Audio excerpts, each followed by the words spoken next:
Right here.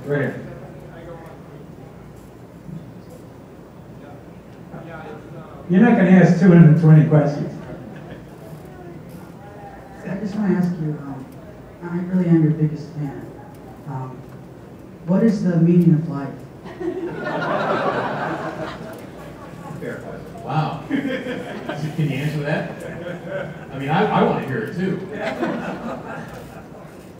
I don't know, man. Life is not dead. That's I can tell you that.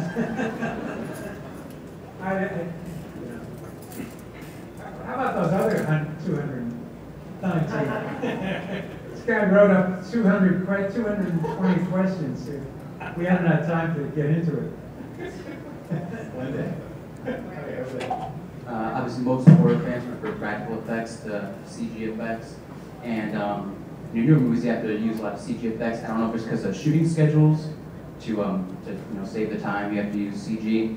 Does that bother you at all? Does that not make a difference to you as a filmmaker? Do you prefer practical effects, or does it not make a difference to you? I much prefer practical effects, but you can't do it. Particularly in shooting a film like Diary, we had 20 days to shoot it, and that was it. You mess up, a practical effect screws up. You got to clean the blood up. You lose an hour, you know, and time is precious when you're working with no money. So I have to go with those effects. I used to love it, man, when we had all the time in the world, and working with Tom Savini and Greg Nicotero, and he was in Pittsburgh before he became a mogul.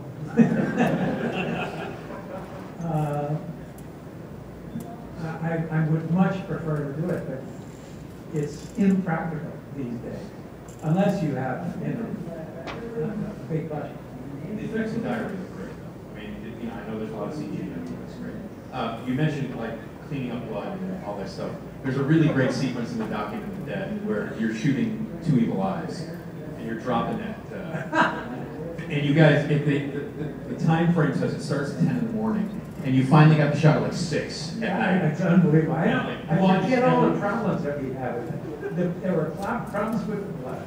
And these poor people were standing around, all these ghosts that were supposed to, in these body stockings, that didn't allow the skin to breathe. And it was just it was a nightmare. Yeah, adding to the pressure, you were doing a yo-yo because you weren't smoking. That's right. And chewing gum. Yeah. That was my way to not smoke. Yeah, back there. Okay, with the start of like all this video on demand stuff, something released to there. If you had a Kickstarter campaign, would you make the films you wanted to make, like the way you wanted to? I can't see who's talking. Oh, there you are. Okay, hi. I'm sorry? Video on demand? With all the video on demand stuff, in a good Kickstarter campaign, would you make the films you'd want to make? As gory as you want to make them, like unrated? I would, but no matter what, there's no free lunch in this business. I mean, you need to have enough money to shoot it, and no matter how you finance it. I know all these guys are using Kickstarter. Spike Lee is doing a Kickstarter movie now, and I just don't know how to do that. I mean, all I know is the traditional way to try to find financing. And I prefer talking to people that have a face, and sitting across the table and making sure that they know what you're about. I guess I've just been around too long and just been disappointed often enough that I think I'll stick with the old ways. Maybe that's to my detriment. Let's see. The answer is yes. I mean, no matter what I'm doing, I try to get as close as possible to what my original intention was. But I just haven't been wanting to do zombie stuff now, and with all the zombies that are around these days, it's hard to find anything. And I just finished a screenplay for Zombie Autopsies, and I know that it's not going to be. Studios are going to read it and say, what is this? Because they want it now after World War Z. Forget it. I mean, zombies have to be, like ants, army ants, They should remake the naked jungle with zombies. I wanted to kill myself for World War Z. Yes, hello. Okay, but then, I did too. However, the following week, we went to see Man of Steel. All of a sudden, World War Z was alive.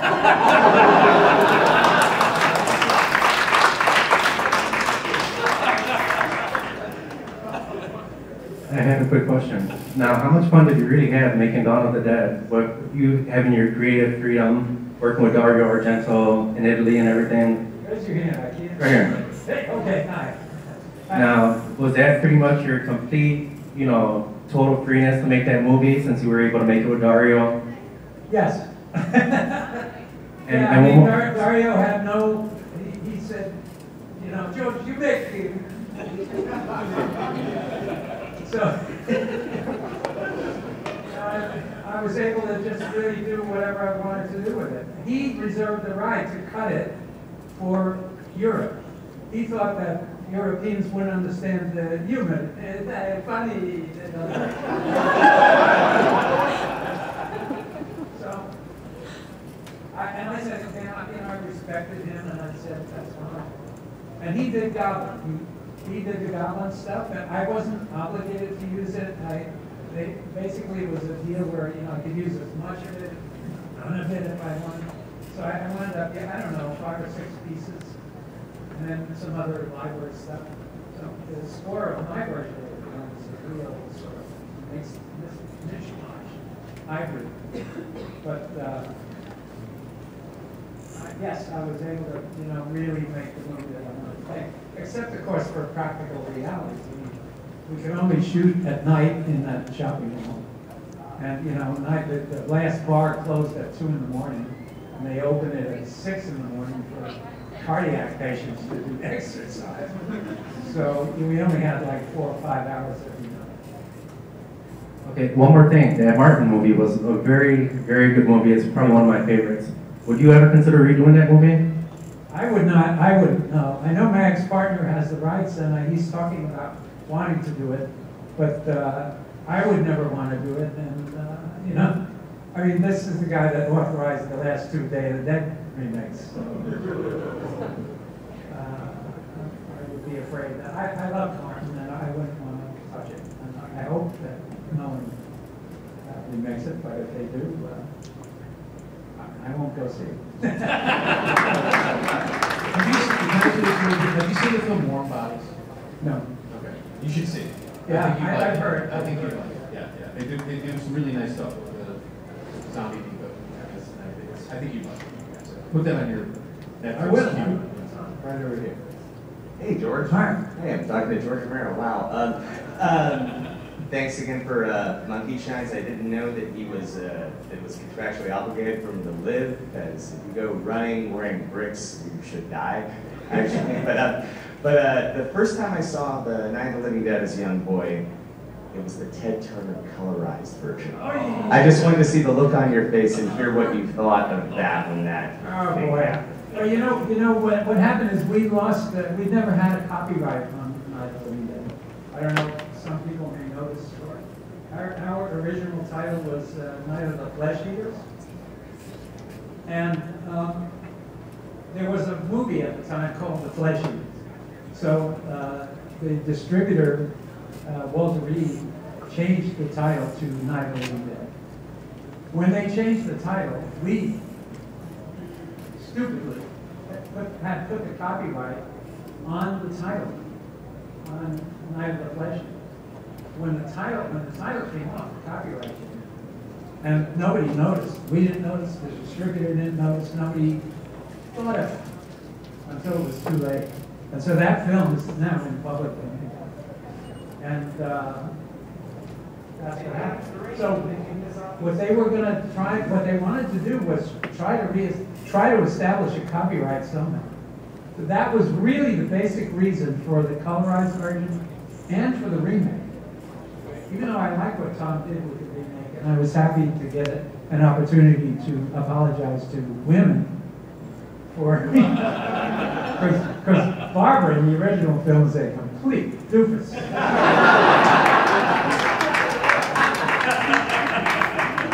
But that was the fashion in those days. When did living drop out of the series?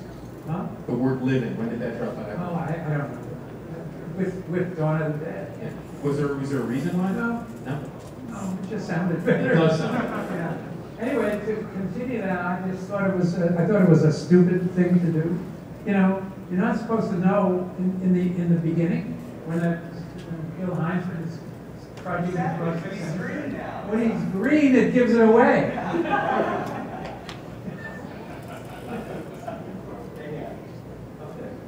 Hey there. My question was, I love all of your horror stuff. Hey, how's it going? It's me, it's the poster guy. Yeah. Hey, I'm a huge fan of all the horror stuff, and like movies like The Crazy Part. I don't hear a lot about Knight Riders, and I wanted you to just chat about that because I really like that film. I think it's very different, it's very unique, and it's different for your group of films. It's also different as a film in general, and I really love it. So just chat about that, tell a few stories. Well, thank you for mentioning it. It's my second favorite film. I mean, Martin is my favorite film of mine, and Knight Riders is my second. I think it's maybe the most personal film I've ever done. I mean, I really connected with it totally thematically, and I mean, not that I want to, I don't have a round table at home or anything, but I'm not. It's not about the Arthurian stuff. It's just about the idea of sticking to your guns and as any kind of an artist trying to stay true to an ideal rather than sell out, and that's one of the themes in that film, of course. And I just thought it was. I came to love it, and again, I sort of backed into it because I was pitching initially. There's a group called the Society for Creative Anachronism, which actually stages the real Renaissance fairs around different cities. And I wanted to do it that way. And when I originally wrote the script, that's what it was about, guys that were on horseback. And I pitched it to Sam Arkoff once at APCO. And he said, hey, put them on motorcycles. Maybe it'll be better. And I said, all right, what an asshole. And then I got to thinking about it, and I said, what? Yeah. Anyway, that was the evolution of that.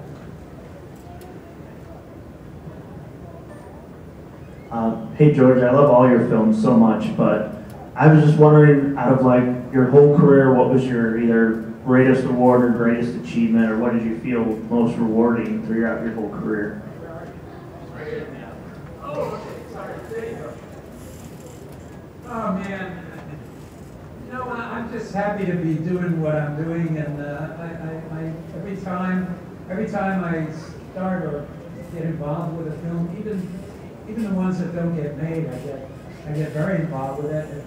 Most of the stuff, I've written most of my stuff myself, except for two that Steve King wrote, and one very early film that an old friend of mine wrote, called, it was originally called There's Always Vanilla, but I think it's called The Affair. I don't know what it's called. The Affair, still?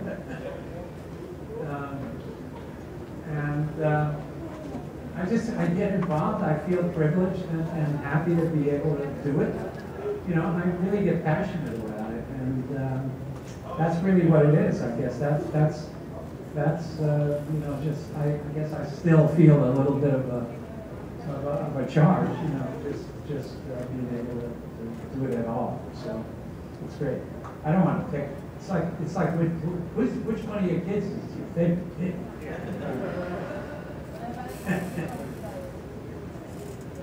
Yeah. Have you had a chance yet to read Steve King's Joyland? No, I haven't. Just haven't read it yet. Just one follow-up. Yeah. Have you read any of his son Joe Hill's stuff? Yes, yeah. What do you make of I that? read the one. He's terrific. I mean, it's amazing that that he doesn't use Joe King. You know, which is, you know, I give him a lot of credit for wanting to just be his own person. I don't know if anybody knows this, but on the Creepshow poster, the kid, well, first of all, the kid in the movie is Joe King. And the kid in the poster, of course, is Joe. So, Tom Atkins' son in the movie is Joe Hill. With the resurgence of like zombies in general, it's just kind of taken off over the past like 5 years or so, 10 years or so. I mean, you basically invented the style of how zombies are kind of presented on film, and with the resurgence, I just kind of want to get some ideas of like your thoughts of how like, kind of like, you know, like 45 years after the fact that this is happening. I mean, what are your thoughts on how this kind of stuff is kind of surged, or just kind of really kind of blown up? Zombies in general. I think what I was saying before is it just, you know, as I said, I used to be the only guy doing this stuff for a long time. And, you know, I'm sorry to have lost my exclusivity. and you know, I guess it was bound to happen. But I keep waiting for them to die off, you know. They don't die. I don't know. You know, I don't understand zombie wars. I mean, cities compete. Thank you. You know, hey man, we had 8,000. Oh man, we had 15,000. You know, you know, I have great man. You know, Ted Munster, who does the Toronto walks, comes up and says, "Man, we had 5,000 this year." I can't afford 5,000 zombies, but I gotta pay union scale.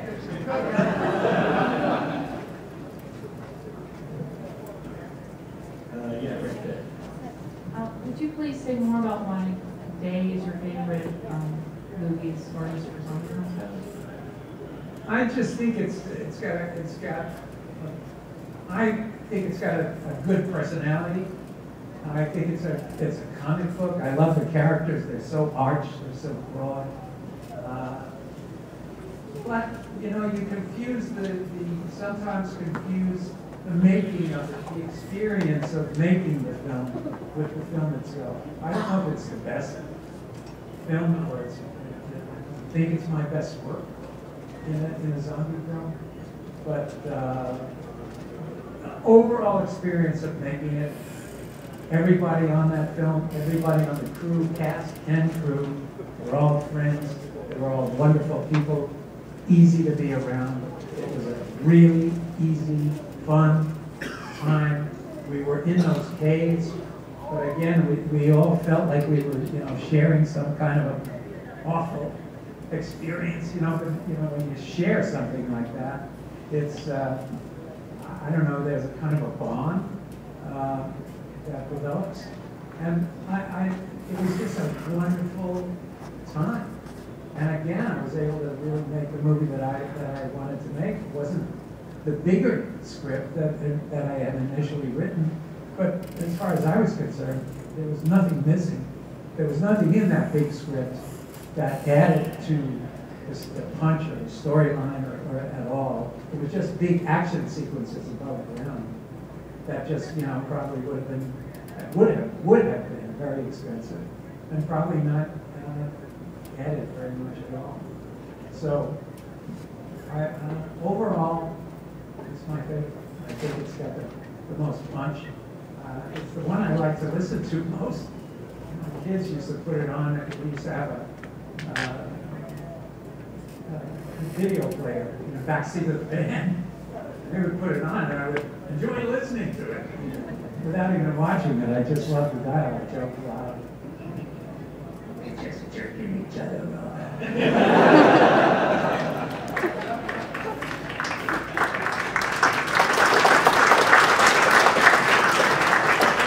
I realized when that crew came here a few years ago, and I think you were here that year too, that Lori was here, Gary was here, and that is the craziest group of actors you've ever assembled. Like, those guys are certifiable, I think. They were. They were they were great. Yeah. Very clever. They're terrific. Yeah. He used to be in the wrong state. I mean, this guy was great, was real, you know. I think we got time for a couple more here, and then we got George Rebecca. Over there. Giving this poor lady a workout. I played Barbara on stage several years ago, and I felt kind of icky about the fact that the theater paid royalties to Dramatis Play Service for somebody whose name was on our script that was not yours. And so, and I felt, I loved when I heard about the Night of the Living Dead Live project that happened in Toronto with the actors in, because we actually had done the same thing with the makeup and the wardrobes, that we would look like we were in black and white and the whole thing. So it was nice to see that there was something like that happening that you were actually connected to. So can you talk about that a little bit? Yeah, well, I mean, they did a play. I didn't know that it was being done. I mean, no one ever came to us. As I said, it's in public domain. And so we really, no one has to come to us if they want to go to Night of the Living Dead. But these guys did. They came to us and said, asked us if we would like to be involved, and we said, yeah. So it was really Russ and Jack that set the whole deal up. But the guys were very nice that did it. It was fun, you know. It's certainly not something I would have done. Does anyone know about this play that was done in Toronto? The first half of the play was basically Night of the Living Dead, the story of Night of the Living Dead, but it was as if done by, you know, the Second City. Saturday Night Live does Night of the Living Dead. We did it straight. Huh? We did it straight. Straight. Yeah. And the second half, the one in Toronto, was what if? You know, what if so-and-so would have survived? What if so-and-so would have survived? So it was all 6 different scenarios about different people surviving.